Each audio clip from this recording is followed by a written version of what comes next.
ମାନେ ମୁଁ କିଛି ବୁଝିପାରୁନି ମାନେ ଫୋନ୍ ଖୋଲିଦେଲା ବେଳକୁ ଯେକୌଣସି ମାନେ ପ୍ଲାଟଫର୍ମ ହଉ, ଫେସବୁକ୍ ହଉ, ୟୁଟ୍ୟୁବ୍ ହଉ, ଇନଷ୍ଟା ହଉ, ଖାଲି କ'ଣ ଗୋଟେ ମାନେ ଦେଖୁଛି ଯେ ଅଶ୍ଳୀଳ ଭିଡ଼ିଓ ଦେଖି ଯୁବକ ଗିରଫ। ଯେଉଁମାନେ ଅଶ୍ଳୀଳ ଭିଡ଼ିଓ ଦେଖୁଛନ୍ତି ସେମାନଙ୍କୁ ପୋଲିସ କ'ଣ ନା ଟ୍ରାଏ କରି ଫୋନ୍ ତାଙ୍କ ଘରକୁ ଯାଇ ଉଠେଇ ଆଣୁଛି। ହଉ ଠିକ୍ ଅଛି ଆମେ ମାନିଲୁ ଅଶ୍ଳୀଳ ଭିଡ଼ିଓ ଦେଖିବା କ୍ରାଇମ୍। ତ ଆଉ ଗୋଟେ କଥା ମୋତେ କହିବେ କି ଯଦି ଅଶ୍ଳୀଳ ଭିଡ଼ିଓ ଦେଖିବା କ୍ରାଇମ୍ ତ ଆପଣମାନେ ନେଇଯାଉଛନ୍ତି ଆମେ ବି ମାନିଲୁ ସେଇଟା ଆମ କ୍ରାଇମ୍। ତ ଯେଉଁମାନେ ଏଇ ଯେଉଁ ଆମର ଯେଉଁ ଯାତ୍ରା ପ୍ୟାଣ୍ଡେଲ୍ ଉପରେ ଯେଉଁ ଅଶ୍ଳୀଳ ଯେଉଁ ନୃତ୍ୟ ହେଉଛି, ଅଶ୍ଳୀଳ ଯେଉଁ ଡାନ୍ସ ହେଉଛି, ସେଇଟା ତ ପୁରା ମାନେ ହୋଲ୍ ପବ୍ଲିକ୍ ସାମ୍ନାରେ ହେଉଛି, ହଜାର ହଜାର ଲୋକ ଦେଖୁଥିବେ, ମାନେ ଛୋଟରୁ ବହୁତ ମାନେ ଛୋଟରୁ ବଡ଼ ପର୍ଯ୍ୟନ୍ତ। ତ ସେଇଟା କ'ଣ ହେଲାନି କ୍ରାଇମ୍ ହେଲାନି? ଅଶ୍ଳୀଳ ନାଚ ଦେଖିଲେ ସେଇଟା କ୍ରାଇମ୍ ହେଲାନି? ମାନେ ଏମାନେ ତ ପ୍ରାଇଭେଟଲି ଦେଖୁଛନ୍ତି ଫୋନ୍‌ରେ ଆପଣମାନେ ଉଠେଇ ଆଣୁଛନ୍ତି ଘରୁ, ଆଉ ସେମାନେ ତ ପ୍ରଚାର କରିକି ଦେଖଉଛନ୍ତି। ଯେ ଦେଖିପାରୁଥିବେ ଗୋଟେ ଯାତ୍ରା ମାନେ ହବ ମାନେ ପ୍ରଚାର ଗାଡ଼ି ତାଙ୍କର ପଳେଇବ ମାର୍କେଟ ଉପରକୁ, ଗାଁ ଗାଁ ବୁଲି ପ୍ରଚାର କରୁଥିବ।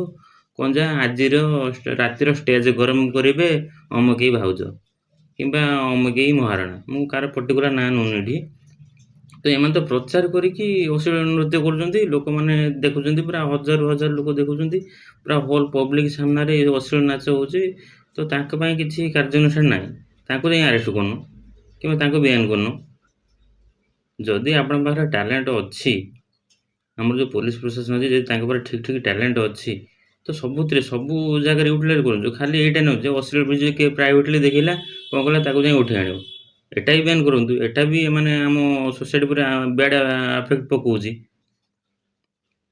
ତ ସବୁଥିରେ ଇଏ କରନ୍ତୁ। ଖାଲି କିଛି ନାହିଁ ନା ଖାଲି ଯାଇକି ଆମେ କୋଉଠି ହେଲମେଟ୍ ଚେକିଂ କରିବୁ, କିଏ ହେଲମେଟ୍ ନ ପିନ୍ଧିଲା ହେଲମେଟ୍ ଚେକିଂ କରିବୁ, ଫାଇନ୍ ପକେଇଦବୁ, ନହେଲେ ପଲ୍ୟୁସନ୍ ସାର୍ଟିଫିକେଟ୍ ଦେଖିବୁ, ଫାଇନ୍ ପକେଇଦବୁ। ଆଉ ଆଉ ଗୋଟେ ମୁଁ ନ୍ୟୁ ଇୟର୍ କଥା କହୁଛି। ଏବେ ଯେଉଁ ନ୍ୟୁ ଇୟର୍ ହେଲା, ମାନେ ଭୁବନେଶ୍ୱର 32 କୋଟି ଟଙ୍କାର ମଦ ପିଇଗଲେ ଖାଲି ଭୁବନେଶ୍ୱରବାସୀ। କେମିତି ପିଇଲେ? ଯଦି ତମେମାନେ ଲିକ୍ୱର ସପ୍ ଯେଉଁ ଠିପି ଖୋଲା କିମ୍ବା ବିଦେଶୀ ଯେଉଁ ଅଛି, ଯେଉଁ କାଉଣ୍ଟର ଗୁଡ଼ାକ, ତାକୁ ଯଦି ପରମିଟ୍ ନ ଦେଇଥାନ୍ତ ତ ସେମାନେ ବିକି ପାରିଥାନ୍ତେ କି? ନା ଲୋକମାନେ ପିଇଥାନ୍ତେ? ଏମାନେ ଏମିତି ପରମିଟ୍ ଦେବ, ଲୋକମାନେ ପିଇବେ, ପୁଣି ତାକୁ କ'ଣ ନା ତମେ ଟିକେ ଲେଟ୍ ନାଇଟ୍ ହେବ ନ୍ୟୁ ଇୟର୍ ତ ଲୋକମାନେ ପିଇଥିବେ। ଲେଟ୍ ନାଇଟ୍ ହେଲେ ତମେ ବାଟରେ ଠିଆ ହେଇଯିବ, ଠିଆ ହେଇ କହିବ ନିଅ ଫୁଙ୍କ, ଏମିତି ନେଇ ପାଟିରେ ଫୁଙ୍କିଦେବ, ନିଅ ଫୁଙ୍କ। ଫୁଙ୍କିଲା ମାନେ ଯଦି କିଏ ପିଇଥିବ ତାହେଲେ ଦିଅ ଫାଇନ୍ ଦିଅ। ପରମିଟ୍ ଦେବ ତମେ, ଲୋକମାନେ ପିଇଲେ ଭୁଲ ହେବ ମାନେ ଲୋକଙ୍କର।